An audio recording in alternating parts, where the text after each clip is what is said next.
विठ्ठल। माझ्याकडे कोल्हापूर विभागाचा नियमित कार्यभार आहे। आज आपण इयत्ता 10वीचा निकाल ऑनलाईन पद्धतीने घोषित करत आहोत। राज्य मंडळाने हा निकाल 1 वाजता घोषित केलेला आहे आणि या निकालाला तदर्थ समितीची मान्यता आवश्यक असते। त्यासाठी थोडा वेळ गेला आपला, कारण दोन्ही विभागीय मंडळाच्या तदर्थ समिती आम्हाला अटेंड करायच्या होत्या। तर या निकालाबद्दल सविस्तर माहिती, निकालाची सांख्यिकी माहिती आणि निकालाची वैशिष्ट्ये त्याची प्रत आपल्याला दिलेली आहे। याच्यामध्ये 9 संकेतस्थळावरती हा निकाल घोषित झालेला आहे। कोकण विभागीय मंडळामध्ये 2 जिल्ह्यांचा समावेश आहे आणि त्याच्यामध्ये एकूण शाळा 649 आहेत। 114 परीक्षा केंद्र 10वीसाठी आपण दिलेली होती। दोन्ही वर्षांच्या निकालाची तुलना जर आपण केली, मागचा निकाल आणि चालू वर्षाचा निकाल, तर त्याच्यामध्ये रत्नागिरी मागच्या वर्षी 98.85% निकाल होता आणि चालू वर्षी 98.58% एवढा निकाल आहे। सिंधुदुर्ग मागच्या वर्षी 99.35% निकाल होता, चालू वर्षी 99.32% एवढा निकाल आहे। म्हणजे मागच्या वर्षी विभागाचा जो निकाल होता तो 99.101% एवढा होता। जिल्हानिहाय जर विचार केला तर आपण थोडासा निकाल घसरलेला दिसतो, म्हणजे 0.19%, किंचितशी घट आहे आणि हा कॉपीमुक्त अभियानाचा थोडासा परिणाम आपल्याला दिसेल। तथापि आपण म्हणजे कोकण विभागीय मंडळ अजूनही राज्यात प्रथम क्रमांकावर आहे।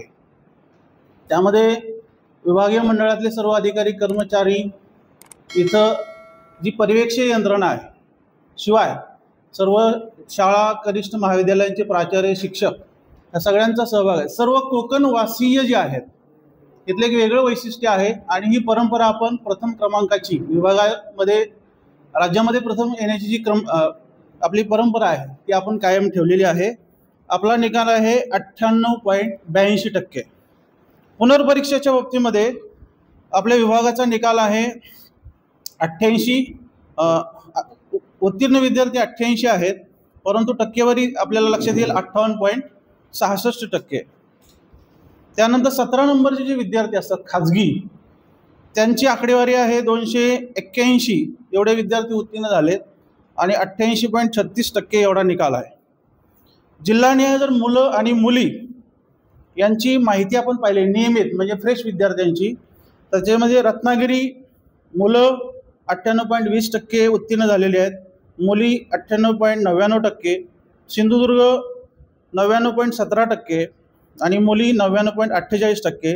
एकूण दोन्ही जिल्हे मिळून म्हणजे विभागाचा निकाल मुलांचा 98.52% आणि मुलींचा 99.15% आहे। मगाशी म्हटल्याप्रमाणे एकूण विभागाचा निकाल 98.82% आहे।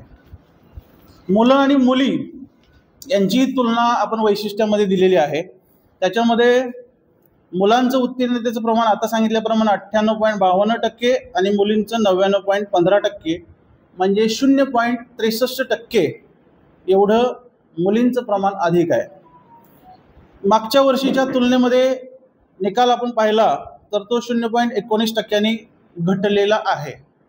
परंतु जसा उल्लेख केला तसं कॉपीमुक्त अभियानाचा एक परिणाम आपल्याला दिसतोय, परंतु एकूण दर्जा जो आहे त्याच्यामध्ये वाढ झाल्याची आपल्याला दिसून येईल। त्यानंतर गैरमार्ग प्रकरणे जे आहेत, गैरमार्ग प्रकरणामध्ये मागच्या वर्षी रत्नागिरी जिल्ह्यामध्ये एक गैरमार्ग झालेला होता, तो परीक्षोत्तर होता, म्हणजे परीक्षा काळामध्ये एकही गैरमार्ग नव्हता। नंतर निदर्शनास येतात की कुठेतरी पान फाडलेलं आहे, पास करण्याची विनंती आहे, काहीतरी ओळख पटवण्यासाठी काहीतरी खून केलेली आहे, असे जे प्रकार असतात ते परीक्षोत्तर आपल्याला लक्षात येतात। चालू वर्षी एकही प्रकार परीक्षा कालावधीत पण नाही आणि परीक्षा संपल्यानंतर सुद्धा निदर्शनास आलेला नाही। त्यामुळे निकालामध्ये आणि कॉपीमुक्त अभियानामध्ये कोकण विभागीय मंडळ राज्यात प्रथम क्रमांकावर आहे। एकही गैरप्रकार 10वीच्या परीक्षेत परीक्षा काळातही नाही आणि परीक्षा संपल्यानंतर सुद्धा निदर्शनास आलेला नाही। त्यानंतर स्थापनेपासूनचा निकाल आपण नव्यानं आम्ही चालू वर्षी तुम्हाला ही माहिती दिलेली आहे। कोकण विभाग 2012 साली या मंडळाची स्थापना झाली आणि तेव्हा सुद्धा प्रथम क्रमांकावर होता। तेव्हापासून जर विचार केला तर आज अखेर चालू वर्ष अखेर सुद्धा प्रथम क्रमांकावर कोकण विभागीय मंडळ आहे.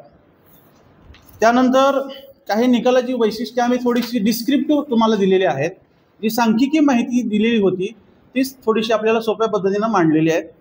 ती न सांगता त्यापुढे त्यातला जो महत्त्वाचा मुद्दा आहे, जी मुलं दडपणाखाली असतात त्यांना नैराश्यातून बाहेर काढण्यासाठी आपण समुपदेशकांची नियुक्ती करतो.